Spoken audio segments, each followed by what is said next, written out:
vamos a hablar de un tema que es bastante infrecuente, algunas de estas patologías, pero nos vamos a dar cuenta que otras son muy frecuentes, que nos topamos cotidianamente con este tipo de entidades. Entonces, son varios aspectos y se van a dar cuenta que no son frecuentes. Por ejemplo, la insuficiencia suprarrenal, el coma mixedematoso, el síndrome de Cushing, hipertiroidismo podemos ver frecuentemente, pero crisis tirotóxica, tormenta tiroidea, y es un poco más difícil haberlo visto en el contexto de una actuación en un servicio de emergencias, ¿no? Entonces, ¿qué es lo que nosotros tenemos que tomar en cuenta? Es tratar de aprender a reconocer este tipo de entidades para tener una idea de lo que puede estar sucediendo, ¿sí? Entonces, el objetivo de estos cursos que vamos a llevar en estas 2 semanas va a ser eso, tratar de interiorizarnos en el aspecto clínico de los pacientes. ¿Por qué? Porque ¿quién nos orienta hacia este tipo de entidad? Entonces van a ser las manifestaciones clínicas. ¿Cómo tenemos que reconocer este tipo de entidades? Bueno, para verlas, lo que es más importante sería la parte de los signos y síntomas para ver y determinar, ¿no?, si es una enfermedad que está atacando a nivel de lo que nos mencionó, ¿no, doctor? Si glándula suprarrenal, tiroidea o ¿Y qué signos y síntomas te pueden orientar a lo que puede ser una entidad endocrinológica descompensada? Puede ser lo que es neurológicas, como cansancio, sudoración, debilidad,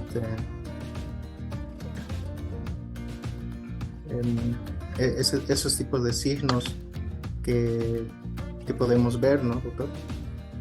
Bien, entonces esa es la parte más importante que nos llega a imponer a nosotros en este tipo de actuación que vamos a tener con estos pacientes, es la manifestación clínica, ¿sí? Que la vamos a relacionar con algunos aspectos laboratoriales y particularmente con los antecedentes, ¿sí? Yo siempre les indico, particularmente, por ejemplo, en trauma, el antecedente de la enfermedad actual es la cinemática del trauma, para que nos demos cuenta de cuál es la importancia de averiguar los antecedentes, que normalmente deslindamos mucho ese tipo de entidades, ¿no? Entonces, eso es lo que necesitamos para el día de hoy, hacer este tipo de relación. Hay diferentes tipos de entidades con las cuales nos vamos a presentar en un servicio de emergencias, ¿sí? Como comentaba su compañero, la cetoacidosis diabética, el estado hiperosmolar, la hipoglicemia, la diabetes, la crisis adrenal, el coma mixedematoso, el trastorno tiroideo, ¿sí? Pero así como ustedes se van a dar cuenta en el transcurso de lo que vamos a hablar, ¿sí? Por ejemplo, las glándulas suprarrenales hacen mucho énfasis en el metabolismo hidroelectrolítico, ¿verdad? Entonces tenemos que tener en cuenta también este tipo de entidades, los trastornos hidroelectrolíticos, que van a tener consecuencia de lo que es la patología suprarrenal, por ejemplo, ¿no? Entonces son esas cosas las que tenemos que seguir investigando para tener en cuenta las cosas que vamos a hacer en nuestra emergencia, ¿sí? Entonces, como podemos ver, las emergencias, ¿para qué queremos ver esto? Para tratar de tener una guía para ver cómo vamos a hacer el abordaje diagnóstico. Particularmente es lo que decía su compañero, Edwin, ¿sí? Es clínico. Tenemos que tener una idea, un alto índice de tasa de sospecha, que va a ser corroborada o va a ser coadyuvada, con las manifestaciones o los resultados laboratoriales que vamos a encontrar, ¿sí? Y más los antecedentes, que es lo que vamos a tratar de ir a entender cuál es la situación clínica del paciente para encontrar las patologías mucho más frecuentes que tenemos, ¿sí? En tiroides, suprarrenales o lo que es a nivel de la función del páncreas con las secreciones hormonales, ¿no? Entonces tenemos una paciente, mujer de 35 años, que acude a emergencias con alteración del estado general, decaimiento, náuseas, vómitos que llegan al grado de deshidratación asociado a un dolor abdominal y una pérdida de peso de 5 kilogramos. Está febril, está somnolienta, hipotensa, por ende está taquicárdica, tiene algo de hiperpigmentación cutánea, se encuentra febril con laboratorios de una anemia, leucocitos normales, pero nos encontramos con una natremia de 130, con un potasio de 6.5 y un pH con 7, que nos da una acidosis metabólica, ¿no? Entonces, en la radiografía de tórax podemos encontrar una condensación a nivel basal derecha y un electrocardiograma que no hay alteraciones. ¿Qué sospechan con este tipo de pacientes? Esteban. Doc, buenos días. Buen día. ¿Qué tal, Doc? Sospechas, impresiones diagnósticas. Vamos. Como ya ha mencionado, Doc, tiene una acidosis metabólica por el pH bajo de 7.30. ¿Ya? Y no tenemos datos, ¿no, Doc? De lo que es la glicemia. Podría ser una persona con, mejor dicho, un paciente con diabetes, ¿no? Descompensada, diabetes mellitus tipo 2 descompensada, pero no tenemos datos de la glicemia. ¿Y con lo que tienes, a qué te orienta?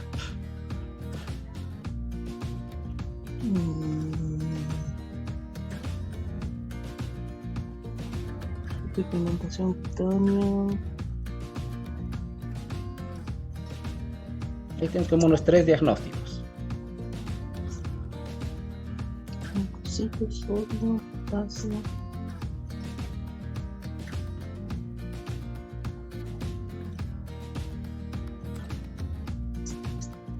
Eso, Doc. A ver qué más puedo ver. Hemoglobina, leucocitos, sodio, cloro. A ver, conseguimos ayuda. Gabriel. Gladys. Gabriel primero, dame. Luego Gladys nos ayuda. Está entrando en shock. Su presión es de 75-45. Ya. ¿Qué más? Está con una, como dijo, hiponatremia, una acidosis. Está en su radiografía de tórax, hay una condensación basal derecha. Voy a estar haciendo, ¿cómo se llama esto? Puede estar haciendo una neumonía o puede estar un derrame. Y en su electrocardiograma no hay nada, no hay ninguna alteración. Ya, bien. Gladys.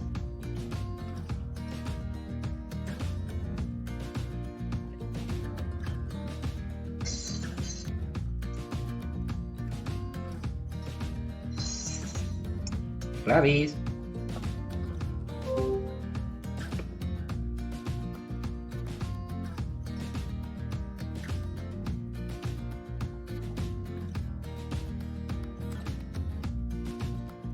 Doctor, buen día. Ya, Pablito. ¿Qué tal? ¿Cómo está, doctor? Podría sospechar de una enfermedad de Addison, ¿no? También por los signos que presenta y síntomas, la debilidad del cansancio, una hipotensión, la hiperpigmentación cutánea también y la asociación también, ¿no? Con los vómitos. Ya. ¿Qué más? Como ya se mencionó también, ¿no? La condensación basal derecha, una sospecha de neumonía, pero en este caso se encuentra febril, la anemia y, bueno, la alteración hidroelectrolítica, ¿no? Claro, entonces ya vamos varios diagnósticos. Podríamos estar hablando de un estado de choque, un shock séptico, quizás la paciente inmunodeprimida no genera leucocitosis, asociado a una neumonía basal derecha, puede ser un diagnóstico, ¿sí?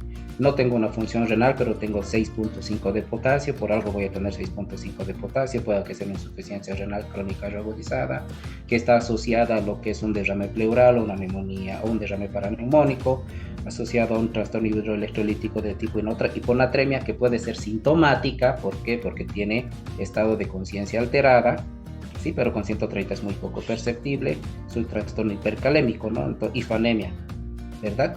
Entonces, con este paciente son varios diagnósticos que los cuales sí, como tú nos indicas, nos van a orientar a lo que puede ser alguna patología, ¿no? Entonces, por eso les recomendaba desde un principio el objetivo de esto, porque lamentablemente no podemos verlos casi con frecuencia, salvo como es lo que decía su compañero, una cetoacidosis diabética, un estado hiperosmolar no cetósico, una hipoglicemia, ¿sí? Va a ser estas dos entidades que vamos a hablar entre hoy y mañana, que es la patología suprarrenal y la patología tiroidea, ¿sí? Entonces, seguimos con nuestras situaciones, ¿sí?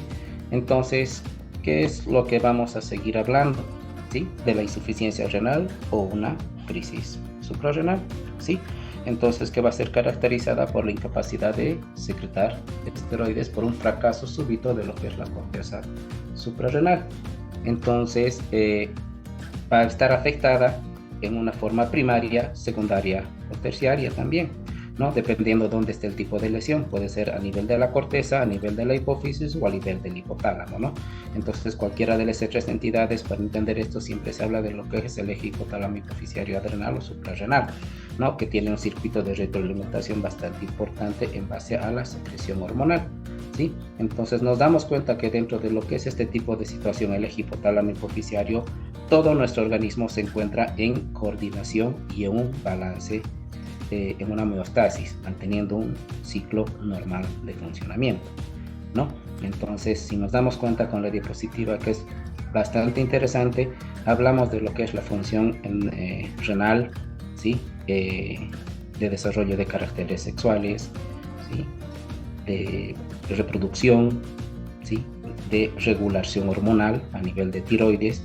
Entonces, son varias las cosas que tiene importancia este tipo de eje hipotálamo hipoficiario con la parte adrenal, ¿sí? Entonces, son cosas que tenemos que seguir tomando en cuenta, ¿no? Entonces, a lo que vamos a ir el día de hoy, como ven en el fondo de la pantalla, vamos a hablar de las suprarrenales, ¿sí? Que ya es hace bastante tiempo que la han definido en un inicio como un estado de languidez, debilidad, por la acción de lo que es la falla cardíaca y la irritabilidad del estómago, ¿no? En un principio fue como la caracterizaron esta enfermedad en 1793, en 1830, si no me equivoco, por Thomas Addison. Entonces tenemos que tener esa característica, ¿no? El paciente con debilidad, fatiga, anorexia, dolor, náuseas, vómitos, deshidratación, que me llega una hipotensión, por ende una pérdida de peso, y de lo que hablamos de hiperpigmentación, entonces viene como coadyuvante, porque sabemos que la hiperpigmentación no va a estar presente en todos los pacientes, solo en los pacientes crónicamente descompensados o en los pacientes que hagan una insuficiencia aguda, ¿no? Entonces tenemos que tomar en cuenta esto, ¿no? En primer lugar, las glándulas suprarrenales, que van a estar en el polo superior interno de los que son ambos riñones, que están encargadas de tres características, ¿no? La secreción de corticoides, mineralocorticoides y las hormonas sexuales, con la parte corticoides en el metabolismo de carbohidratos, grasas, proteínas, ¿sí? Y el equilibrio entre lo que son agua y electrolitos, sodio, potasio, calcio, por ejemplo. Entonces, por eso es que vamos a hablar en una capítulo aparte de este tipo de trastornos asociados a los electrolitos. Un segundo, por favor.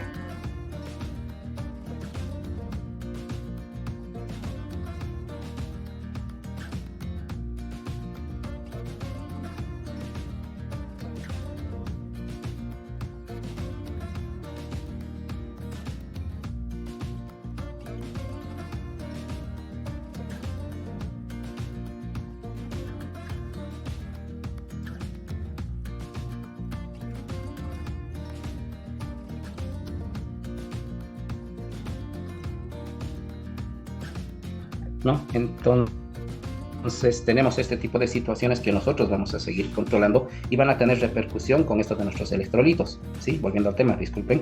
Entonces, tanto las hiponatremias, hipernatremias, hipocalemias, hipoglicemias, asociado a lo que son los trastornos de los carbohidratos, nos va a hablar de ese eje que necesitamos tener algo de conocimiento para tratar de entender este tipo de entidades, ¿no?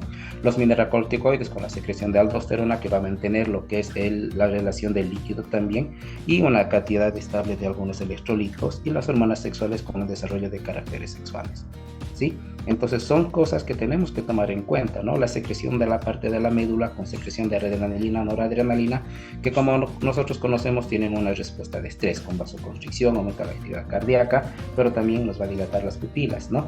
Entonces esto de la estimulación de la médula viene en dos formas, una estimulación directa a través del simpático y una indirecta a través de las hormonas, ¿sí?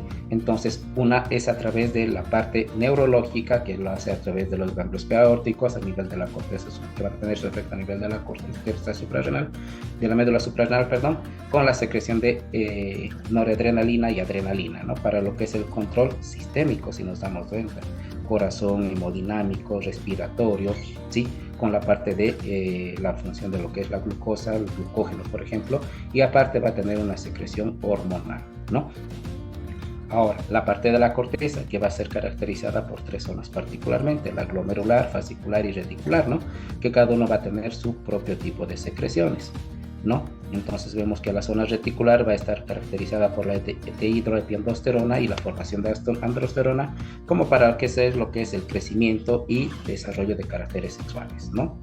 La zona glomerular, particularmente con la aldosterona, que va a tener efecto directamente con la parte de líquidos y electrolitos, absorción de sodio, eliminación de potasio. Entonces ahí vamos a tener las alteraciones laboratoriales que vamos a tener con este tipo de insuficiencia, por ejemplo, ¿no?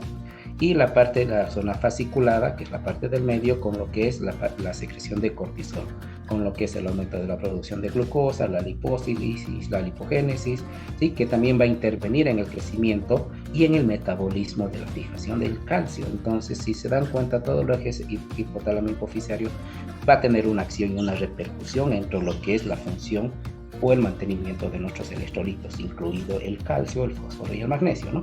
Entonces, dentro de lo que es la formación de esto, vamos a tener al colesterol con la formación en la mitocondria de lo que es la pregnenolona, y esto se va a ir a formar por metabolismo enzimático a la dehidropregnenolona y a la progesterona, ¿no?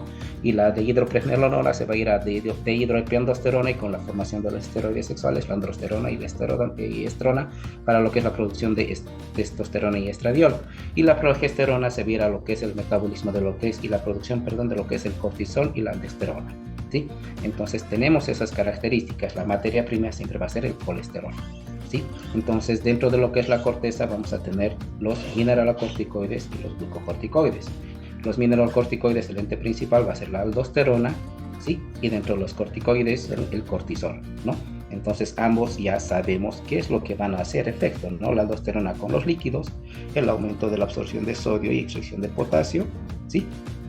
Entonces, pero también va a estar en relación íntima con lo que es la angiotensina 2 también, que se va a producir por la angiotensina 1, ¿no? Y los corticoides particularmente con la parte de colesterol, de glucosa, perdón, ¿sí? Entonces es la misma diapositiva, un poco mejor didáctica, en lo que es la producción de aldosterona, cortisol, testosterona, como como producto principal del metabolismo del colesterol y la formación de la pregnenolona, ¿sí? Entonces, todo tipo de este trastorno del eje hipotálamo hipofisario nos puede generar deficiencias en la producción de glucocorticoides, pero también pueden estar en relación con los mineralocorticoides y con los andrógenos, todo a nivel de la corteza, ¿no? Entonces, tenemos que tomar en cuenta, como hemos hablado, de lo que es la aldosterona, en lo que es la corteza suprarrenal, que hace énfasis en lo que es la reabsorción de cloro, sodio, extracción de potasio, hidrogeniones, ¿sí? Y a través de lo que es el efecto de la angiotensina 1 a nivel del pulmón, que se va a convertir en angiotensina 2, ¿sí? Entonces nos va a ayudar con lo que es la vasoconstricción, y ahí vamos a tener todo el circuito de retroalimentación para el control hormonal que nosotros estamos hablando, ¿no? Entonces todo lo que vemos y estamos hablando habla de estos tres pilares del eje hipotálamo hipofisario renal, ¿no? El hipotálamo, que va a ser una función de lo que es las secreciones de vasopresina, hormona liberadora de corticotropina, ¿sí? La glándula pituitaria con la adenocorticotropa, que es la CTH, y la corticotropina, ¿sí? Y la corteza suprarrenal con los corticoides particularmente, ¿no? Entonces, todo esto nos habla de lo que es el equilibrio hidroelectrolítico, sodio, potasio y aniones y los hidrogeniones, que nos van a ir a hacer lo que es la consecuencia final de lo que puede ser una acidosis también, ¿no? Entonces, como nos damos cuenta, todo tiene un control a nivel de la corteza, con la zona glomerular, con la retención de hidroelectrolíticos, ¿sí? Entonces, ¿qué es lo que me va a dar? La regularización de lo que es los mismos, ¿sí? Y el aumento de volumen sanguíneo y de la presión arterial. En la zona fascicular, que son los corticoides, vamos a tener aumento de la glucosa, modificación de los mecanismos de defensa, y que también me promueve la lipólisis y formación de proteínas estructurales. Y también vamos a tener la zona reticular con lo que es los andrógenos, con la regularización de los caracteres sexuales, ¿no? Y aparte vamos a tener con lo que es la médula, con las catecolaminas, adrenalina, noradrenalina, como respuesta de estrés. Entonces nos damos cuenta que entender parte de lo que incluye esto de la fisiopatología nos va a ayudar a entender qué funciones van a estar afectadas y cuáles son las repercusiones con laboratorios que podríamos estar encontrando, ¿no? es una diapositiva que les puse a nivel de las actividades de los glucocorticoides y mineralocorticoides que podemos tener, porque es también cierto que tenemos que tener este tipo de conocimiento para tratar de entender también parte de lo que es el tratamiento, ¿no? Entonces, todo lo que hablamos de corticoides nos van a aumentar lo que es la glucosa, estimulan la lipólisis, inhiben la síntesis de ácidos nucleicos. Entonces, estamos hablando que hay un aumento del catabolismo de proteínas con eliminación de nitrógeno, ¿no? Entonces, todo está en relación también a cierto tipo de efecto antiinflamatorio que va a tener, porque me va a alterar la inmunidad celular y humoral, ¿no? Entonces, tenemos que tener en cuenta que también va a afectar las mineralocorticoides cuando estemos utilizando glucocorticoides a dosis altas. Y todo esto va a estar en regulación con la ACTH, ¿sí? El cortisol, con la ACTH y cortisol, va a ser un antagonista de lo que es la insulina, que vamos a hablar en un momento con lo que es la cetoacidosis diabética. Pues nos va a promover la gluconeogénesis, la proteólisis de aminoácidos, el catabolismo y la polipólisis con la liberación de ácidos grasos y glicerol, perdón. Entonces, estamos frente a una entidad que literalmente nos gobierna con todo, ¿no? Y aparte los andrógenos con la caracterización de estructuras sexuales y el desarrollo de los mismos, ¿no? Entonces, parte de todo esto es eso, el entender este sistema de eje hipotálamo hipoficiario que va a tener una repercusión y un autocontrol en lo que vamos a tener, ¿sí? Entonces, son varias cosas que estamos tomando en cuenta como un preámbulo a lo que son este tipo de entidades que ya vamos a empezar a verlas, ¿sí? Entonces, vamos a empezar con lo que es la insuficiencia suprarrenal y la característica va a ser esa, ¿sí? Son síntomas que están totalmente inespecíficos. Como decía su compañero, debilidad, fatiga, dolor abdominal, náuseas, vómitos, fiebre, mialgias, artralgias, ¿sí? Es una entidad que tiene sintomatologías no específicas que con los laboratorios, que es lo que hemos hablado, nos va a orientar hacia lo que puede ser pensar en este tipo de entidad para que podamos confirmar, ya sea con nuestros laboratorios correspondientes en su momento, ¿no? Como puede ser cortisol, una medición de una ACTH, por ejemplo, ¿no? Entonces, hablamos de una emergencia médica, sí, porque es un cuadro grave, que va a tener un desencadenante sistémico que puede poner en riesgo la vida del paciente, ¿sí? Entonces, para esto, ¿qué es lo que nosotros tenemos que llegar a investigar? Todo lo que nosotros podemos encontrar con los antecedentes, el examen físico, los laboratorios completos, para llegar a un diagnóstico y un tratamiento oportuno, ¿no? Entonces, la insuficiencia suprarrenal va a ser caracterizada por eso, por la fallo súbito global de lo que es la corteza, ¿sí? Que puede tener un ACTH elevado y un cortisol bajo, y esto no va a abastecer al organismo de glucocorticoides y que está acompañado también por los mineralocorticoides, ¿sí? Hablamos de signos y síntomas que nos pueden ayudar a entender esta patología, que ya los ha comentado su compañero, y estamos viendo también de esta forma, ¿no? Se manifiestan en forma gradual, ¿sí? En una enfermedad crónica que puede ir subiendo en el transcurso de lo que es la evolución, que puede estar desencadenado por un estrés o una lesión de la misma glándula, ¿no? Entonces tenemos que tomar eso en cuenta. ¿Por qué? Porque ya hemos hablado, ¿no? Todo lo que es hipotálamo con la hormona liberadora de corticotropina, en la idinebiofisis con la hormona adrenocorticotropina, que es la CTH, que van a tener su efecto a nivel de las glándulas suprarrenales para lo que es el cortisol, los andrógenos y lo que son las catecolaminas para el desarrollo de caracteres sexuales, ¿no? Entonces son cosas que tenemos que entender. Ahora, dependiendo de dónde esté el lugar de la afectación, podemos ver una insuficiencia suprarrenal primaria o secundaria, ¿no?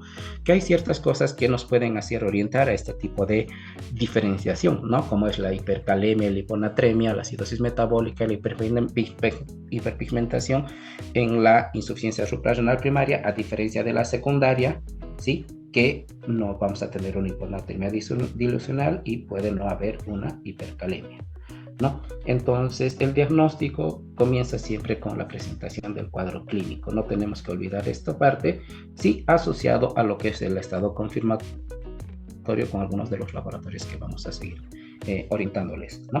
Entonces, los síntomas, como ustedes pueden ver, es inespecífico, ¿sí? Pero estos pueden desencadenar en contexto de un cuadro agudo, un paciente crónico reagudizado, un paciente no diagnosticado, en poner riesgo la vida del paciente. con una deshidratación severa que nos puede llevar a un estado de hipotensión, un estado de choque asociado a lo que son las alteraciones del estado de conciencia. Entonces, desde este punto de vista hablamos de un estado de shock, alteración del estado de conciencia, riesgo de broncoaspiración o un manejo de vía aérea. Entonces, este tipo de entidades, ¿sí?, son de manejo en servicios de terapia intensiva, ¿no? Pero nosotros tenemos que tratar de hacer el diagnóstico, ¿no? Entonces, parte de lo que es esto, ya hemos hablado que la clínica, de peso, debilidad, fatiga, anorexia, náuseas, vómitos, deshidratación, hiperpigmentación, ¿sí? Pero en un paciente de qué. Entonces nosotros tenemos que tratar de encontrar cuáles son mis antecedentes. Trataré de ver cuadros infecciosos traumáticos, ¿sí? Una intervención quirúrgica que se pueda manifestar, que puede estar asociado o no a antecedentes de una insuficiencia renal crónica, ¿sí? Una insuficiencia suprarrenal crónica, perdón, asociado a un deterioro progresivo del estado general de conciencia, ¿no? Como la postración. Entonces, ya tenemos varias cosas que nosotros estamos teniendo en cuenta, ¿sí? Entonces, el cuadro puede ser un abdomen agudo, puede ser un shock hipovolémico, hemorrágico o no hemorrágico, y una característica de estos pacientes que se los puse en rojo es que no son respondedores. ¿Eso qué significa? Que yo le voy a poner volumen y el paciente por el estado hemodinámico alterado no responde, ¿sí? Y vamos a necesitar aminas vasoactivas. Entonces, es un paciente mucho más complicado, ¿sí? Entonces son cosas que tenemos que ver asociado a lo que ya dijo su compañero: hipoglicemia, hiponatremia, hipercalemia, ¿no? Entonces el hecho de tener cierto tipo de características clínicas asociado a estos trastornos electrolíticos nos va a hacer pensar en este tipo de afectación de la glándula, ¿no? Entonces, por eso es que su diagnóstico repercute mucho con el tratamiento y va a seguir siendo un problema. ¿Por qué? Porque no tenemos esa característica para pensar en algún tipo de evento que no sea lo más cotidiano a lo que se les puede presentar, ¿sí? Entonces, son varias cosas que tenemos que tomar en cuenta. Y es por eso que siempre les hago una pregunta. Janet Flores.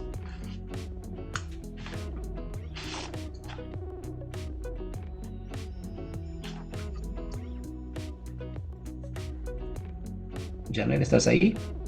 Buenos días, doctor. Entonces, yo siempre les hago esta pregunta. Siempre nosotros tenemos la mala costumbre de entrar en las patologías más frecuentes que encontramos. Tengo un paciente que viene con el antecedente de un evento vascular cerebral isquémico transitorio. Tuvo un principio de una plejía que recupera en el transcurso de las horas.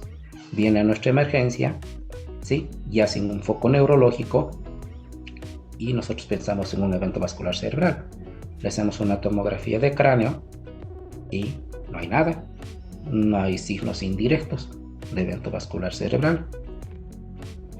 Le hacemos un electrocardiograma con un ritmo sinusal, con una ligera taquicardia, ¿sí?, y le hacemos un perfil cardíaco con una CPK elevada, una troponina elevada. Entonces decidimos observarlo. ¿Qué piensas con eso? ¿Sí? Bueno, ahora que nos está dando el tema un poco de insuficiencia suprarrenal, yo creo una crisis de insuficiencia, porque las troponinas creo que también pueden estar alteradas en lesiones renales. Sí, pero fuera del tema. Lo que le estoy comentando es fuera del tema para que empiecen a pensar siempre en todo tipo de entidades que nos podamos presentar, ¿sí? Entonces, no está mal. Dime, Gabriel. Doc, si dijo que la troponina CPK está alterada, el electrocardiograma normal, pero tuvo antes, si nos puede ser que sea tenido un infarto sin elevación del ST en el electrocardiograma. Claro, puede ser una angina. Sí, son 8 horas de 100, no pasó ni 24 horas, dando un diagnóstico alternativo, ¿no? Puede ser una opción, pero tenga en cuenta que, les sigo comentando y eso hablamos. Nosotros le hacemos una curva enzimática por esto de la CPK y la troponina, para lo cual sigue siendo positiva, y con un electrocardiograma que no tiene alteraciones en el segmento ST, ¿sí? Entonces, sí tienes la idea de que puede ser un cuadro anginoso, estamos de acuerdo, ¿sí? Ya con 8 horas tampoco puedes descartar un evento vascular cerebral, por eso les decía que podíamos catalogarlo como un TIA, ¿sí? Entonces vamos a una angiografía diagnóstica ante la sospecha que tú me indicas.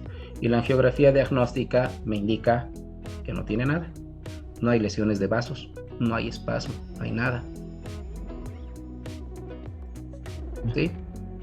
Entonces el paciente... Se descartaría el diagnóstico. Sí, entonces, ¿con qué seguimos? Seguimos en nada todavía por el momento, ¿verdad? Entonces, este paciente se decide hacer otro tipo de estudio y se ve unas características de un mediastino ensanchado.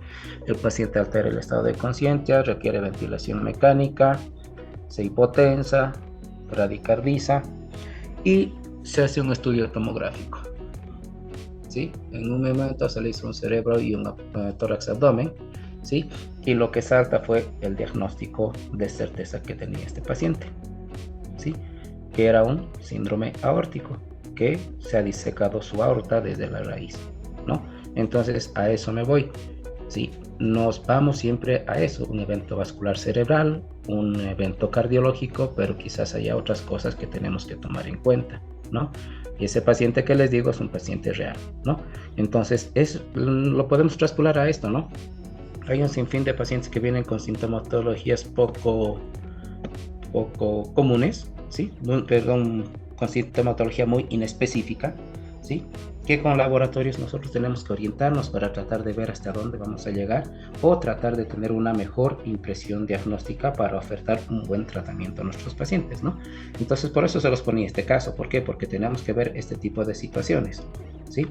Entonces, son varias cosas que nos van a orientar a tratar de mantener una sospecha diagnóstica con este paciente en un estado hipoglicémico, hiponatrémico, hipercalémico, con fiebre, taquicardia, me puede generar una arritmia, un shock hemodinámico refractario asociado o no a una acidosis, claro que está asociado a una acidosis metabólica, ¿sí? Severa.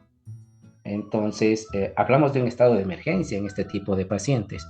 Si nosotros nos basamos con este diagnóstico que estamos enmarcando a la izquierda, perdón, ¿sí? Entonces, Ronald, ¿qué piensas del paciente de la izquierda con los signos que están ahí y resultados del laboratorio?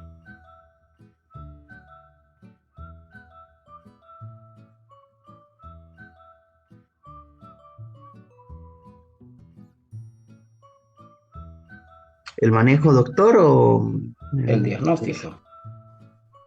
Diagnóstico.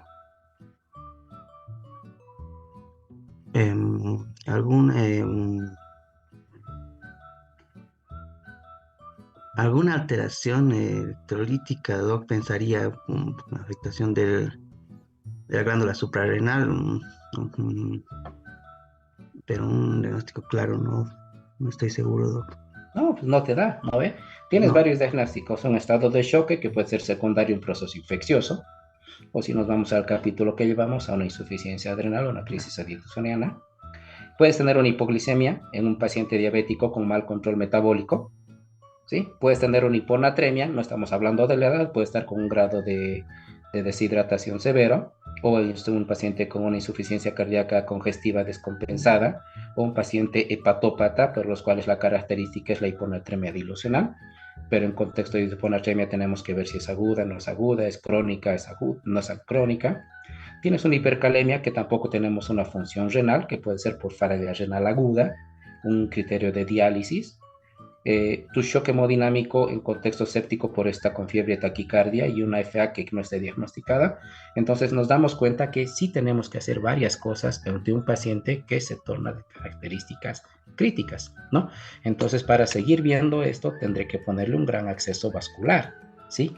Solicitar mis laboratorios, que es lo que estamos hablando, ¿no? El perfil electrolítico que me va a orientar a este tipo de entidad que está descompensada, ¿sí? ¿Para qué? Para tener una idea y no tener que retrasar mi tratamiento, ¿no? Entonces, a este tipo de pacientes les daré una infusión de cristaloides en primer lugar, mientras voy a esperar mis estudios laboratoriales básicos, que es lo que siempre vamos a pedir. y según ese estudio y la característica clínica del paciente asociado a esto, más o no antecedentes que podamos tener la idea de solicitar un cortisol o una CTH, ¿sí? Entonces, a todo paciente le vamos a infundir lo que estoy poniendo aquí, de 1 a 3 litros de solución fisiológica o solución glucosalina en 12-24 horas. No, también tenemos que tomar en cuenta que son pacientes que están en cierto grado de descompensación hemodinámica y no tengo muchos antecedentes. Si es un paciente cardiópata, renal, cirrótico, no puedo pasarle esa cantidad de volumen. Entonces es ahí donde yo voy a requerir complementar mis armas para el tratamiento que voy a tener este paciente.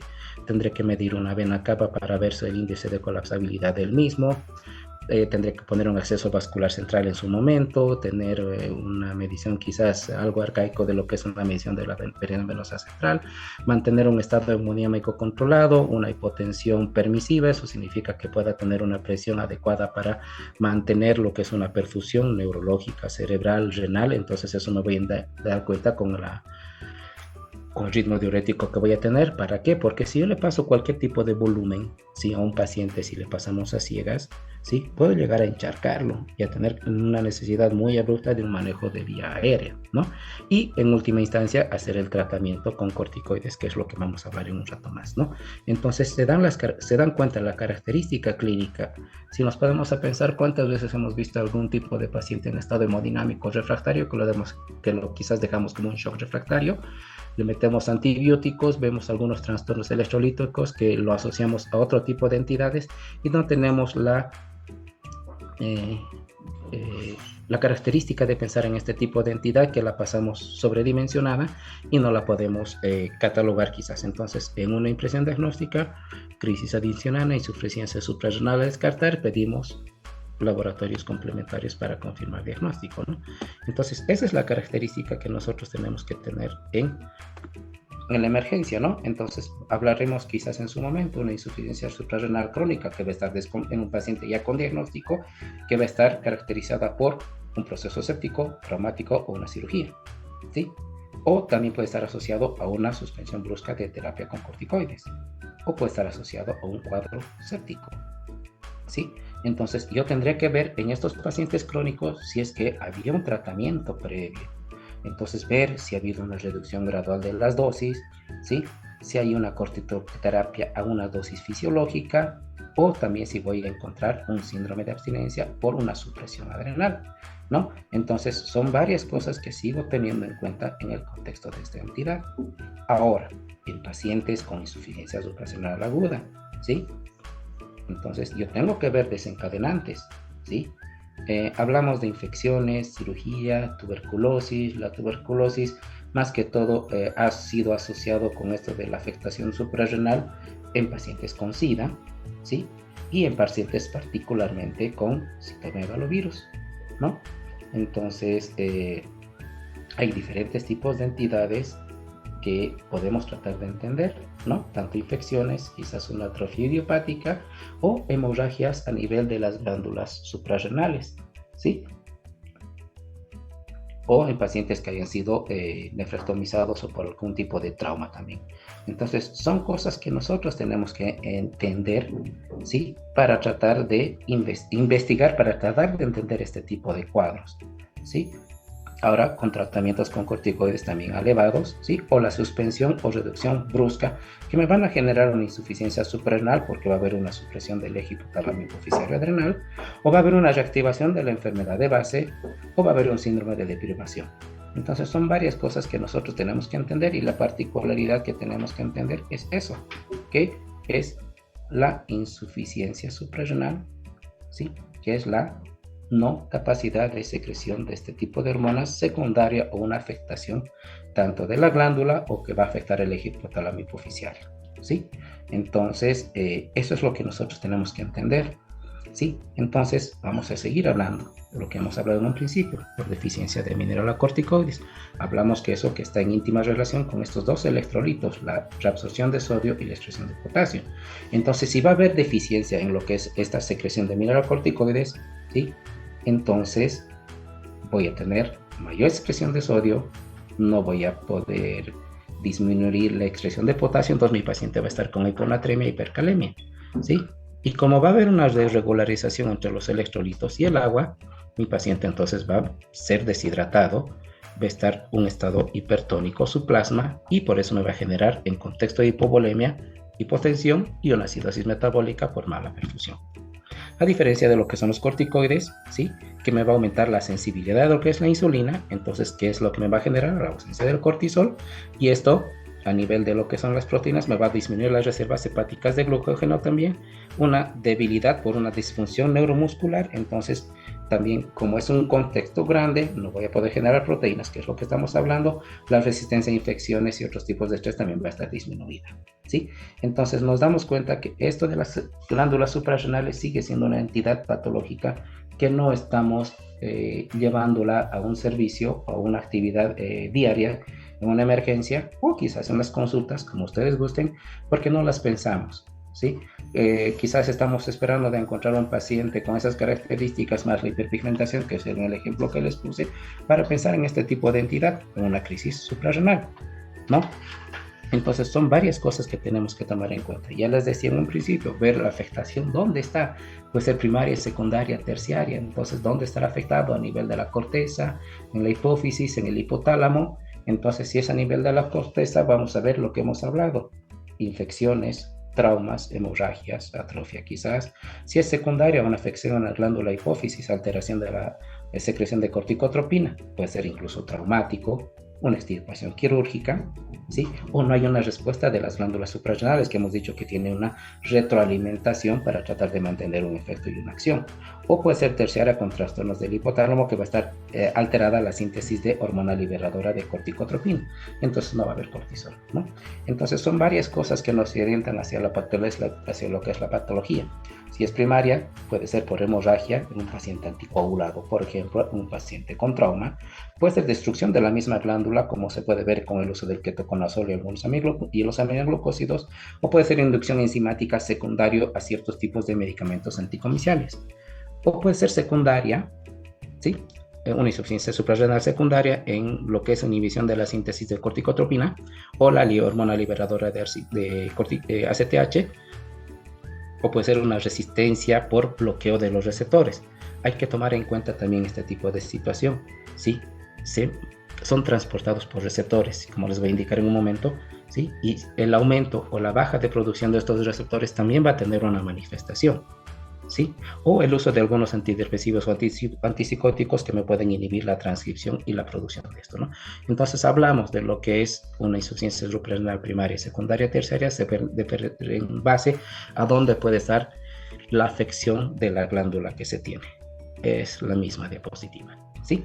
Entonces, algo muy importante que tenemos que ver siempre es lo que está en el círculo, suspensión del tratamiento con glucocorticoides.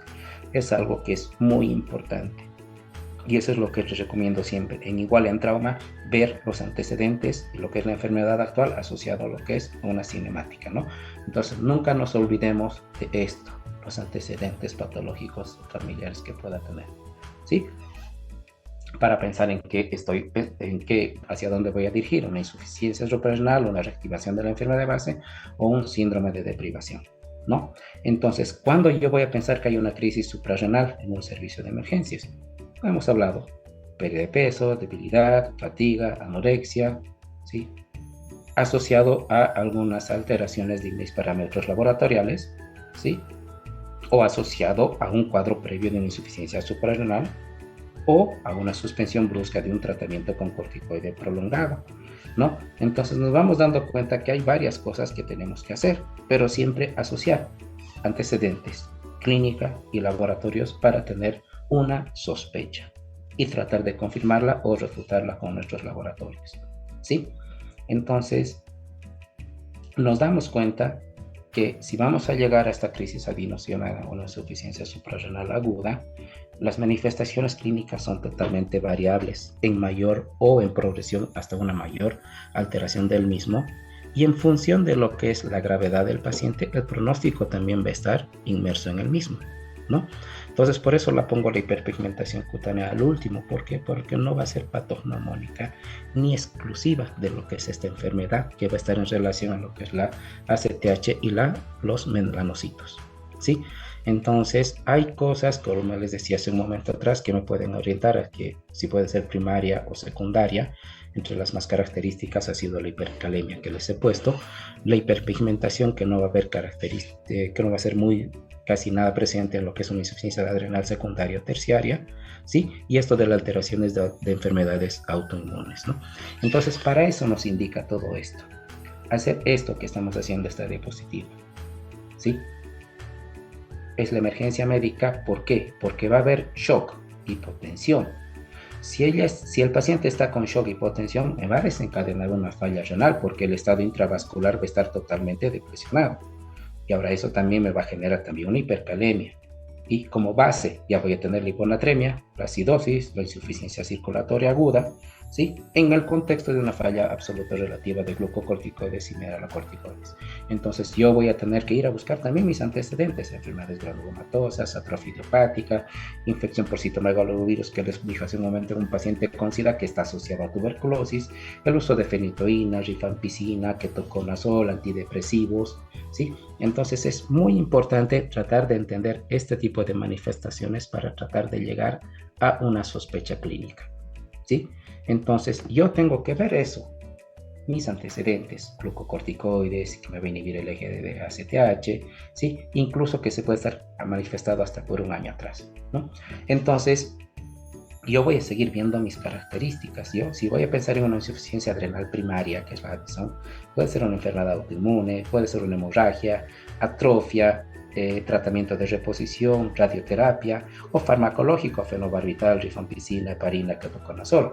A diferencia de lo que puede ser una insuficiencia adrenal secundaria en el contexto de un tratamiento con glucocorticoides de larga data, traumatismos craneoencefálicos, enfermedades autoinmunes, o puede estar asociado a otros tipos de enfermedades, ¿sí? Entonces yo tengo que ver eso, ¿sí? Asociarla a un diagnóstico previo, asociar infecciones, traumatismos, abandono de tratamiento, suspensión brusca de tratamiento y pacientes sépticos, en esto particularmente en niños, no tanto en adultos, como es el síndrome de Waterhouse-Fridolin. Es un poco raro su apellido, síndrome de Waterhouse, ¿sí? Y un infarto suprarrenal incluso puede ser por el contexto de un trombo, ¿no? Entonces, volviendo, y siempre voy a ser repetitivo con esto, con deficiencia de mineralocorticoides, hipercalemia, hiponatremia. Hay aumento de la excreción de sodio, hay disminución de la excreción de potasio, ¿sí? Hay hipotensión, deshidratación, acidosis, colapso intravascular, hemoconcentración, estado de shock. Un paciente crítico que tiene que estar en un servicio de emergencias con un pronóstico incluso va a ser reservado, ¿sí? Deficiencia de glucocorticoides, la hipoglicemia, disminución de la gluconeogénesis y aumento de la sensibilidad de la insulina. Entonces, en contexto de eso, voy a tener debilidad, letargia, alteración del estado de conciencia, ¿sí? Y como ya hemos hablado, también hay predisposición de infecciones por el hecho de la resistencia a las mismas, porque no va a haber un mejor control de proteínas, ¿no? Y de la deficiencia de andrógenos como oligomenorrea, atrofia testicular y potencia, característico de un paciente crónico, ¿no? Pero nosotros tenemos que ver esto, ¿sí? Dentro de lo que son las manifestaciones clínicas, cuál ha sido la velocidad de instauración, ¿sí? Y según eso, llegar al diagnóstico y ver si hay o no hay características de un déficit hormonal previo.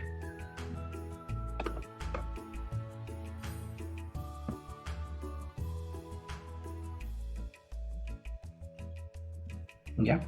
Entonces, esa es la característica que nosotros tenemos que tomar en cuenta, ¿sí?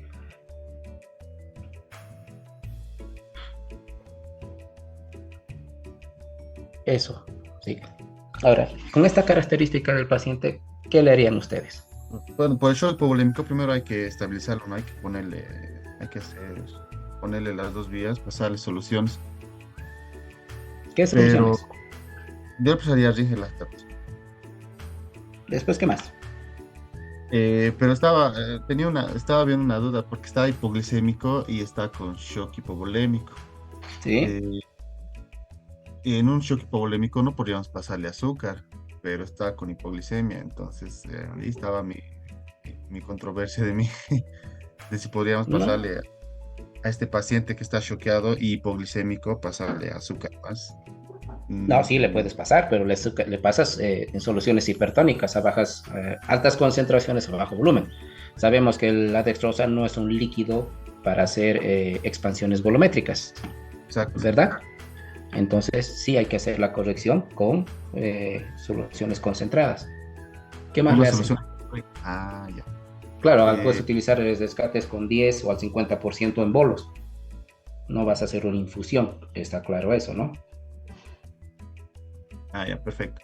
Porque ahorita está chocado, Sí, sí, está vas a chocado. tener por ende alteración del estado de conciencia y si piensas que puede ser un cerebro agudo, ¿es bueno el azúcar? No, ¿verdad? No, por eso. Pero sí tienes que mantener una glicemia dentro de ciertos parámetros. Entonces, desde ese punto de vista, sí está bien eso. ¿Qué más le haces?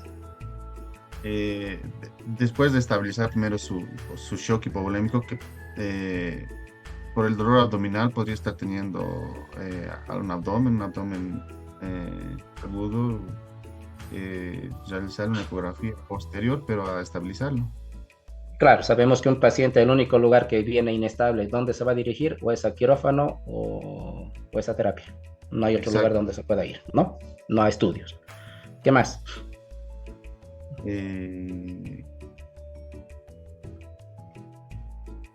Otros laboratorios de complementación hormonales.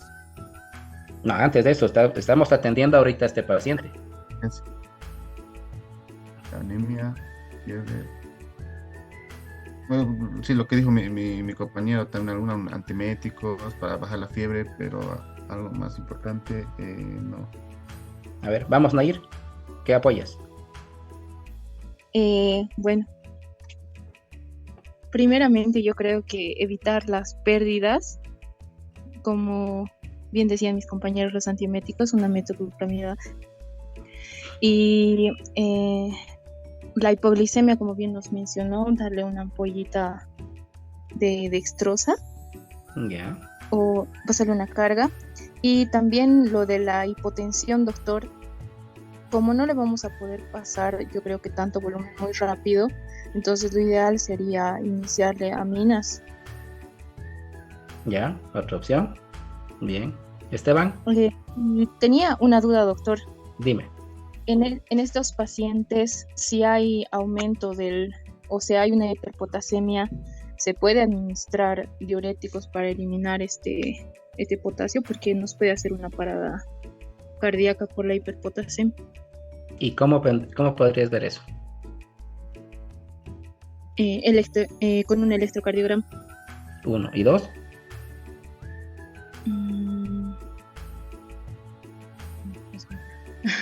No sé. A ver, claro, o sea, si te pones frente al Con la paciente, gasometría. ya tienes Con una la cirrosis gasometría. metabólica severa, Ajá. hipercalemia. Ajá. Entonces, si tú le quieres pasar furo, ¿qué tendrías que pensar antes? Uno, no le puedes pasar furo de entrada porque tienes un estado hemodinámico alterado, Ajá. ¿verdad? Entonces no le vas a estar pasando volumen para luego desprecargarlo. Ajá. Antes de pasarle diurético, tenemos que tener un intravascular por lo menos adecuado. Entonces, primeramente les solucionaría lo de la hipotensión y estaría bien con las aminas. ¿Y qué haces con la hipercalemia? No sé. A ver, Esteban. ¿Está bien? Yo procedería primero a estabilizar, ¿no?, al paciente porque está con un shock hipovolémico y está con una hipotensión arterial. No lo quería es canalizar una vía central, ponerle aminas vasoactivas, noradrenalina. Luego, con el tema del shock hipovolémico, una vía periférica con solución Ringer. Y podría utilizar también el cóctel de Marig, ¿no?, porque está con una acidosis metabólica. Ahora, con el tema también de la acidosis, podría pasarle un poquito de bicarbonato para estabilizar esa parte. Después, con el tema de los síntomas, podría pasar con el tema de... ¿Dónde está? De la fiebre, obviamente los laboratorios correspondientes, ¿no? Hemogramas, también le haría un electrocardiograma.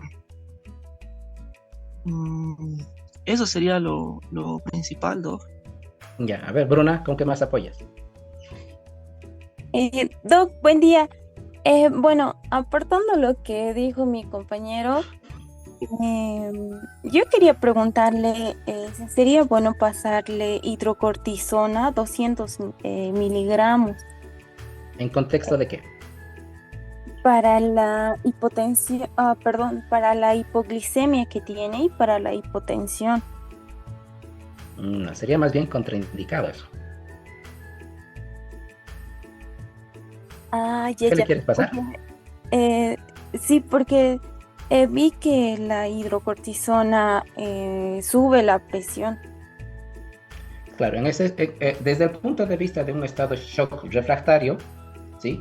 Vamos a pensar siempre que hay un compromiso adrenal. Entonces, por eso es la hidrocortisona. ¿Ya? Ya. No por la hiperglucemia, no por la hipoglucemia, perdón. Más por el estado de shock alterado, sí es eso.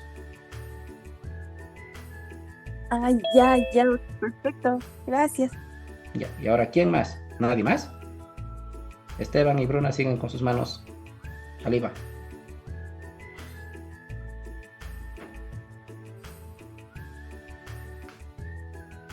Bruna, sigues con tu mano. Allá, Brenda.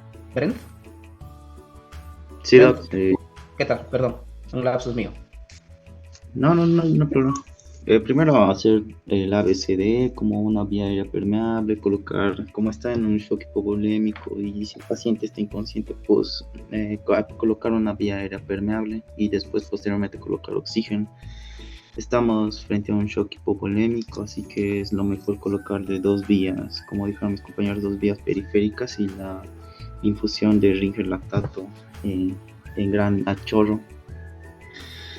También con la hipoglicemia sería bueno corregirlo colocando 50 ml de solución dextrosa al 50% en bolo, y es diferente a la fiebre no explicada, puede ser que tenga un cuadro infeccioso, así que sería bueno iniciar antibióticos. Ahí te falta tu apellido, antibiótico terapia empírico. Perdón, doctor. Empírico, porque no tenemos un foco encontrado, ¿verdad? Exactamente, doctor. Posteriormente sería bueno también ya reservar lo que serían concentrados de glóbulos rojos, y estaría bien también preparar aunque sea para los vasoactivos para poder iniciar. Bien. Bien, el hecho de un acceso vascular central en servicios de emergencias nos puede ayudar con el manejo hemodinámico del paciente, sí, pero si nosotros no podemos tener un acceso vascular central, vamos a tener, como han dicho todos ustedes, dos accesos vasculares periféricos. Noradrenalina por acceso vascular periférico a bajas dosis nos puede ayudar. ¿Por qué? Se puede a bajas dosis noradrenalina por periférico sin que sea exclusivamente de un manejo central, ¿sí? Pero hay que tener en cuenta que si quieren poner una vía central al paciente, tienen que tener la destreza necesaria y también ver el antecedente, no si sea coágulo hepático, no por el riesgo de que nos pueda hacer un hematoma, ¿no? Pero hasta ahorita nadie me ha respondido. ¿Qué hacemos con la hipercalemia, la hiponatremia, la retención de nitrogenados y la acidosis metabólica? Doctor, buen día. Mariali, dime. Doc, ¿podríamos colocar una solución polarizante tal vez? Ya, es buena porque ya que no le puedo dar diurético, puedo redistribuirlo, ¿verdad? Sí, doctor. ¿Y qué más? No está mal todo lo que han dicho, ¿sí? Y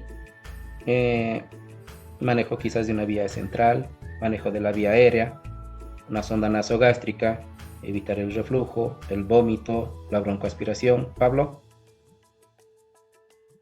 Sí, doctor. También estaba, leyendo de que, sospechando con la clínica, ¿no? En una insuficiencia suprarrenal, menciona, ¿no? También que la acidosis metabólica presente en esta patología junto con la hiperpotasemia en sí no requieren un tratamiento específico, sino pueden ser tratados con un tratamiento hormonal sustitutivo. Entonces, confirmando con los laboratorios, se podría dar justamente ese tratamiento hormonal sustitutivo con la hidrocortisona o en todo caso con dexametasona, ¿no? ¿Y cuál es la diferencia entre uno y otro? Bueno, en sí el costo, diría yo. En sí el costo son como 20 pesos, si no me equivoco. Pero cuando le das, es lo que vamos a hablar después, pero como ya estás hablando ahora, ¿sí? Es algo corto. ¿Cuándo le vas a dar hidro? ¿Cuándo le vas a dar Dexa?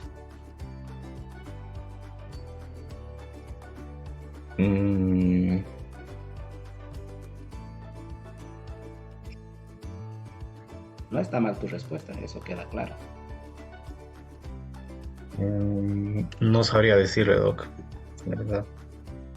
Ya. Normalmente, cuando tienes un paciente que ya está diagnosticado, que ya tienes datos de insuficiencia renal crónica, está exacerbada por X o Z motivo, sí, entonces más estos laboratorios sí puedes empezarle con hidrocortisona, ¿ya? Pero en un paciente que no tienes antecedentes, no está diagnosticado, tienes una alta tasa de sospecha de este tipo de entidad, entonces sí le vas a dar Dexa. ¿Por qué la diferencia? Te preguntaba. Porque la Dexa no me va a alterar mi laboratorio para pedirle ACTH y cortisona. En cambio, la hidrocortisona sí. Entonces, esa es la única diferencia en el tratamiento, ¿ya? Pero tienes que tener en cuenta que a pesar de lo que me indicas, que es cierto, válido, el hecho de un tratamiento hormonal para restaurar este estado hemodinámico alterado, si mi paciente tiene hipercalemia severa, con retención y alteración electrocardiográfica, ¿sí? También puedes ver un requerimiento de una diálisis de urgencia.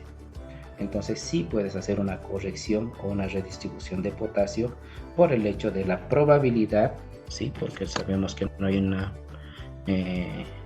algo proporcional a la elevación de potasio y el trastorno electrocardiográfico que se pueda tener en la conducción, ¿no?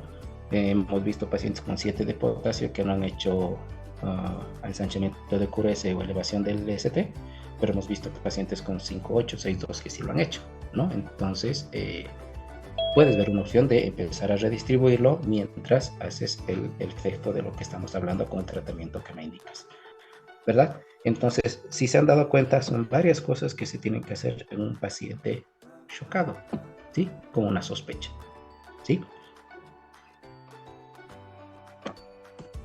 Entonces, lo que les decía, esto de la hiperpigmentación, que mucho nos orienta, pero no es frecuente su presentación, ¿sí? Más que todo en relación a lo que es la melanocortina con los melanocitos y en relación a la concentración de STH, ¿sí? En zonas de piel fina, mucosas, pezones, ¿sí? Y algo de pliegues. Entonces, es algo que nos va a orientar a esta situación, sí, nos va a orientar, pero tomamos en cuenta también que no es patognomónico, porque puede haber en el contexto de un carcinoma broncogénico, ¿sí? Los trastornos, la debilidad, la alteración de la conciencia puede estar en contexto de trastornos neuropsiquiátricos, ¿sí? Hipoglicemia en pacientes diabéticos, hiponatremia en pacientes con patología cardíaca o hepática crónica, ¿sí? Entonces, son varios diagnósticos diferenciales que nosotros vamos a tener. Por eso también les preguntaba, o sea, si yo voy a tener alteración de conciencia y voy a tener eso, quizás lo último que pueda pensar, si no tengo hiperpigmentación, es en una hipoglicemia en un paciente diabético o una hiponatremia en un paciente crónico, ¿no? Entonces, si nos damos cuenta, hay varias causas de alteración del estado de conciencia per se en este tipo de entidad. El estado de hipoperfusión tisular, por la shock y la hipotensión, la hiponatremia, la hipoglicemia, ¿sí? Entonces, son varias cosas que hacemos con diagnósticos diferenciales. Ahora, en el contexto de estudios complementarios, y hemos hablado, hemograma, coagulación, ver si hay foco infeccioso, no hay un efecto infeccioso, los electrolitos básicos, los laboratorios básicos, glicemia, urea, creatinina, electrolitos, que es lo que a todos les hacemos, ¿sí? De entrada yo no voy a decir, le haremos un ACTH, le haremos un cortisol, no, tengo que hacer una correlación clínico-laboratorial para ver qué estudios le voy a hacer. Le voy a hacer un electrocardiograma, le voy a hacer una gasometría arterial para tratar de identificar el estado metabólico que él tiene. Pueda que quizás esté también con una acidosis respiratoria que sea el causante de la narcolepsia por CO2, ¿sí? Entonces tengo que manejar una vía aérea, ¿sí? Entonces todos los laboratorios que yo voy a tratar de solicitar tienen que ser especificados y tienen que ser en base a lo que yo quiero buscar, ¿sí? No es bueno este tipo de respuestas que voy a pedir todo porque tengo que pedir todo, no. ¿no? Entonces yo tengo que buscar a un paciente virgen que está viniendo en un estado alterado hemodinámico y tengo que buscar las cosas que yo tengo que pensarlas. O sea que mi estudio laboratorial tiene que ser justificado, ¿sí? Cultivos en un paciente febril, hipotenso, taquicárdico, choqueado, sí, porque voy a tener un foco probable infeccioso, lo más de seguro. Y en las pruebas imagenológicas ya voy a tener radiografías, tomografías o resonancia, dependiendo de la característica clínica que yo tenga de cada paciente, ¿no? Entonces, como nosotros vemos en las imágenes de la tomografía, ¿sí? En la parte superior hay un tumor de la glándula hipófisis, ¿sí? En la parte inferior tenemos las glándulas suprarrenales que normalmente siempre le pasamos desapercibido. Podemos ver un hematoma capsular o no y nunca vemos las glándulas suprarrenales, que es lo que se los están dibujadas en la diapositiva de abajo, ¿no? O casos mucho más magnos, grandes, como tumores de las glándulas suprarrenales que son de gran tamaño y no pasan desapercibido, ¿no? Entonces, sí vemos las características de esto, ¿no? Entonces, lo que les decía atrás, que es una característica del antecedente que se puede presentar, es el síndrome de Waterhouse-Friderichsen, ¿sí? Que se va a caracterizar por eso, por una hemorragia, necrosis, disfunción de la glándula suprarrenal en el contexto de una insuficiencia adrenal o una insuficiencia suprarrenal por un estado infeccioso, ¿sí? Entonces, sí, quizás algunos ya hayan visto esta característica del paciente y no lo hemos asociado a una crisis suprarrenal, ¿sí? Entonces, normalmente se da en pacientes con hipotensión refractaria, ¿sí? En estos pacientes en estado de shock refractario que generan este tipo de manifestación purpúrica en el contexto de un estado hemodinámico, ¿no? Entonces, es una necrosis y una hemorragia de la glándula en el contexto de un shock séptico con una disfunción orgánica múltiple, ¿sí?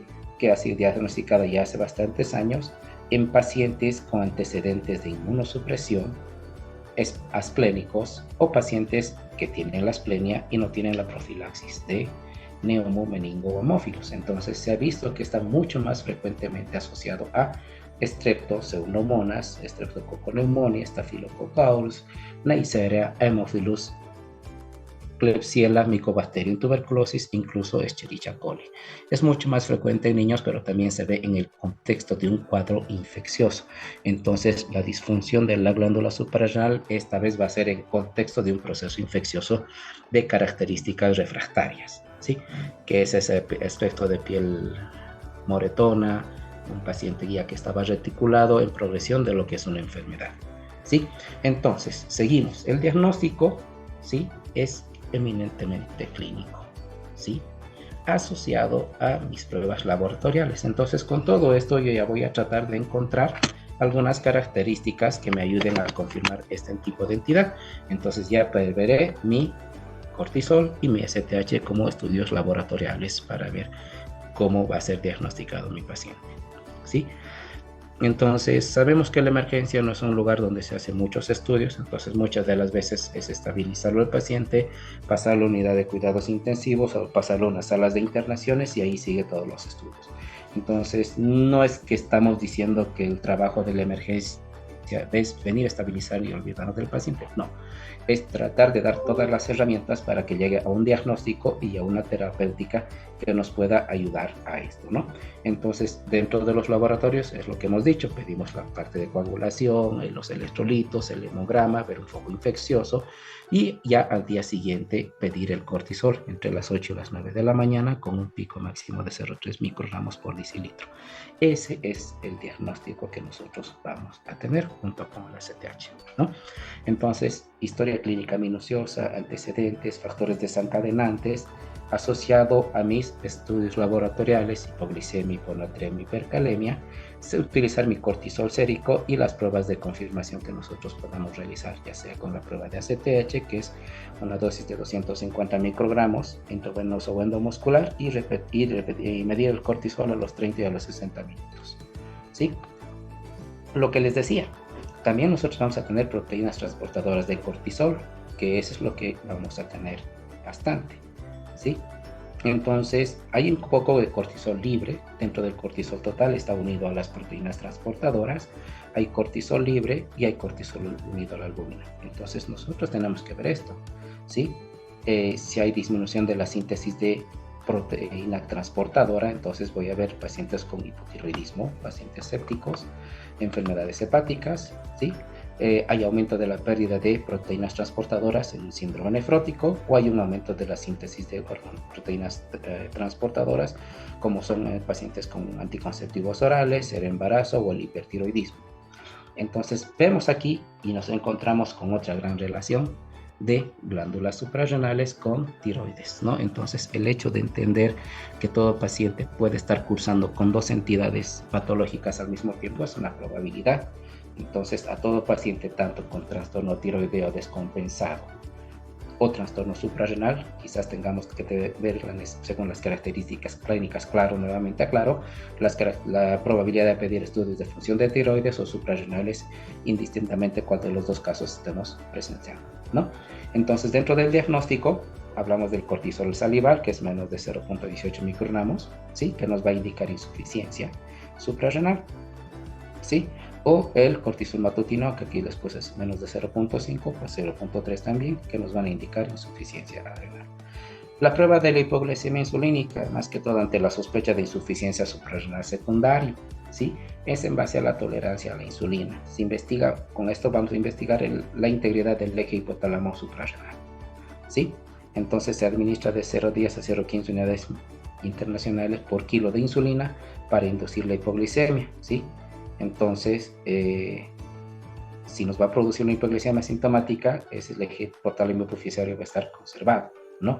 Pero tenemos que tomar en cuenta que tiene un riesgo este tipo de diagnóstico, entonces hay que hacerlo con monitoreo. La prueba de ACTH, que es lo que les comentamos hace un momento atrás, que es la dosis farmacológica de 250 microgramos y la medición del cortisol a los 30 y los 60 minutos, que también más que todo nos va a hacer una diferenciación en lo que es el diagnóstico de una insuficiencia suprarrenal primaria o una secundaria, ¿sí?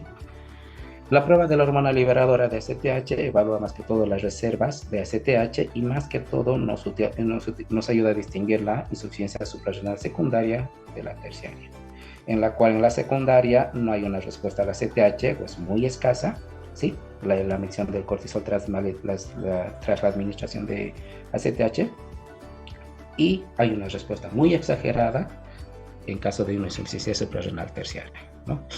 Entonces, esta diapositiva es también algo que nos va a ayudar a tratar de entender, o es un flujograma de actuación que tenemos con la medición de cortisol. Si es menos de 3 microgramos por decilitro, entonces me confirma una insuficiencia suprarrenal, ¿sí? Pero si vamos aumentando nuestros valores, la alta probabilidad va a ir a baja o me va a excluir si es mayor a 18 microgramos por decilitro, este tipo de entidad. Entonces, si yo voy a tener un cortisol intermedio entre más de 5 hasta los 15, tendré que hacer también mi test de ACTH para tratar de investigar si puede ser una insuficiencia suprarrenal primaria de una secundaria. Entonces también me va a orientar a hacer mis diagnósticos probables, ¿no? Esta es mucho más sencilla, pero nos damos cuenta que hay que hacer una relación entre lo que es el cortisol y la ACTH para tratar de investigar si estamos hablando de una insuficiencia suprarrenal primaria, de una secundaria, pero como hemos visto en parte de lo que es el tratamiento, no me va a diferenciar ni me va a afectar mucho, ¿no? Entonces, dentro de lo que es la atención del paciente, ya hemos llegado al diagnóstico, hoy ya tenemos la sospecha diagnóstica y podemos empezar a hacer el tratamiento. Entonces, rehidratación rápida, monitoreo continuo, ¿sí? Y pasamos 100 miligramos de hidrocortisona, luego hacemos un plan de infusión 24 horas, ¿sí? O se puede hacer bolos también, que no es muy recomendable, ¿no? Y el reemplazo de los andrógenos en este tipo de entidad no se requiere, ¿no? Entonces, ¿qué es lo que vamos a ver en la parte de reemplazo de glucocorticoides? Hidrocortisona, ¿sí? Entonces consideramos esto, la administración de hidrocortisona al día, y vamos a hacer un monitoreo de la respuesta que nosotros vamos a tener. Si la respuesta va a ser baja, entonces nuestro paciente va a seguir con fatiga, náuseas, mialgias, falta de energía. Sí, pero si la respuesta va a ser adecuada, entonces va a haber aumento de peso, ¿sí? Pero si es sobreexagerada, incluso voy a tener intolerancia a la glucosa, osteopenia, osteoporosis. Entonces, esas son las cosas que tenemos que tomar en cuenta durante parte de lo que es nuestra terapéutica. En el reemplazo de mineralocorticoides estamos hablando que podemos empezar con fludrocortisona entre 50 y 200 microgramos por día, ¿sí? Entonces también voy a hacer un monitoreo de la evaluación de mi paciente, ¿sí? Que voy a tener una respuesta a nivel de los mineralocorticoides. Si es insuficiente, el paciente sigue de las mismas características, ¿sí? Y si es excesiva, va a haber aumento de peso, hipertensión, hipernatremia, hipocalemia, ¿no? Y también voy a tener un efecto y monitorear lo que son los signos de reemplazo de glucocorticoides, que si es excesivo, el paciente va a empezar con aumento de peso, obesidad. Entonces nos damos cuenta que nosotros con el inicio de tratamiento, ¿sí? Estas cosas que nosotros tenemos que evaluar y monitorizar, no lo vamos a ver en ese momento, lo vamos a ver días después. Entonces son cosas que nosotros no vamos a ver, pero necesitamos saber qué diagnóstico y qué tratamiento vamos a realizar, ¿no? Entonces esto de las dosis de reemplazo de andrógenos, algo que en el servicio de emergencias no nos va a ayudar nada, ¿sí? Pero se utiliza de hidroepiandrosterona en las mañanas, más que todo con los caracteres sexuales, ¿no? Entonces yo tengo que ver y evolucionar en mi paciente, yo tengo que ver su grado de deshidratación, ¿sí? Pero también tengo que ver qué características como antecedentes en mi paciente. Si es un cor pulmonar, es una falla cardíaca, es un renal crónico en diálisis, no le voy a poder pasar una carga volumétrica, ¿no? Estamos hablando de ese tipo de situaciones. Entonces no hay una receta para cada tipo de situación, ¿sí? Entonces nosotros tenemos que seguir viendo dextrosa, en el caso de hipoglicemia, no como expansor, sino como para hacer las correcciones, ¿sí? Entonces, el tratamiento, si yo tengo un diagnóstico previo con hidrocortisones en miligramos cada 8 horas, ¿sí? Pero si yo tengo sospecha, entonces sí puedo utilizar dexametasona entre 4 a 8 miligramos hasta cada 6 horas. ¿Por qué? Porque no va a interferir mi determinación del cortisol plasmático. Sabemos que el cortisol tiene un ciclo circadiano que aumenta al despertar, llega a un pico máximo entre las 9 y 10 de la mañana, luego desciende para llegar a un segundo pico en la tarde, y luego descender y llegar a su más mínima expresión para eso de las 10, 11, 12 de la noche, ¿no?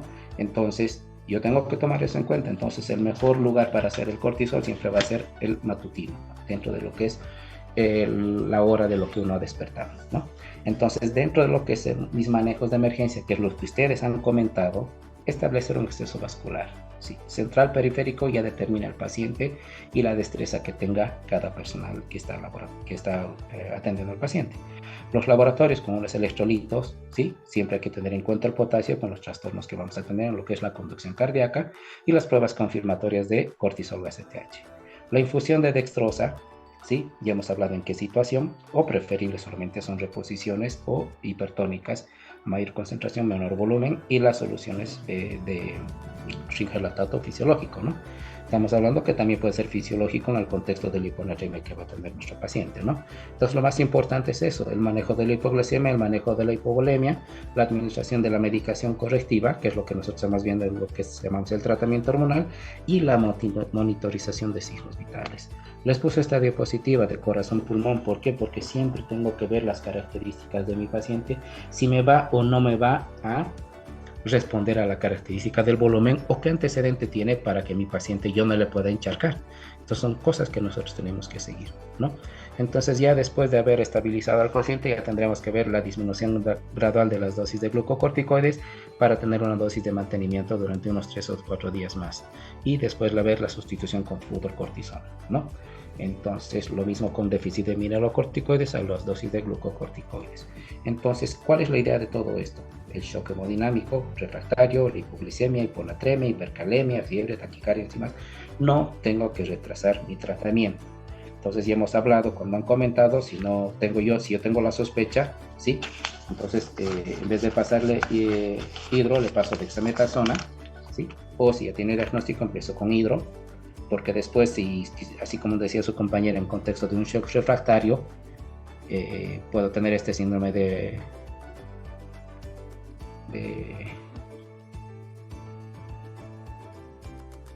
Friedreich. Entonces tengo que ver las características de mi paciente, ¿no? Entonces solicitar niveles de cortisol, ACTH, una química sérica, reposición de volumen, manejo de vía aérea, ¿sí? Control de diuresis, control de presión arterial. Entonces, si mi paciente no sigue orinando, ¿qué es lo que me habrá hecho? No es que no orine, le voy a poner diurético para que me orine, no. Ya les comentaba que tengo que tener un intravascular adecuado para hacer la reposición de volumen, digo, la utilización de diuréticos, ¿no? Y es importante tener esa situación. ¿Por qué? Porque en el contexto de shock, esta hemodinâmico alterado me puede generar una necrosis tubular aguda y el paciente queda con una disfunción renal permanente, ¿no? Entonces no es el hecho per se de esa situación, ¿no? Entonces yo tengo que tener un volumen intravascular adecuado, como quien dice, tengo que tener lleno el tanque antes de empezar a depresionarlo, ¿sí? Entonces, esta es una diapositiva que se los puse para tratar de que es la diferenciación de lo que es la insuficiencia suprarrenal primaria, secundaria y tercera, para ver dónde está el nivel, las características de lo que es el cortisol, el test de ACTH, la hiperpigmentación cutánea que hay en la primaria y no hay en el resto. Por eso les decía, tampoco vamos a pensar que de que si no hay, no es una insuficiencia adrenal, ¿sí? Las alteraciones electrolíticas que son mucho más frecuentes en la insuficiencia suprarrenal primaria, ¿sí? Que la aldosterona no va a estar afectada en la terciaria, ¿sí? Y la característica de lo que estamos hablando de esta enfermedad, que es la enfermedad de Addison, es va a ser la insuficiencia suprarrenal primaria.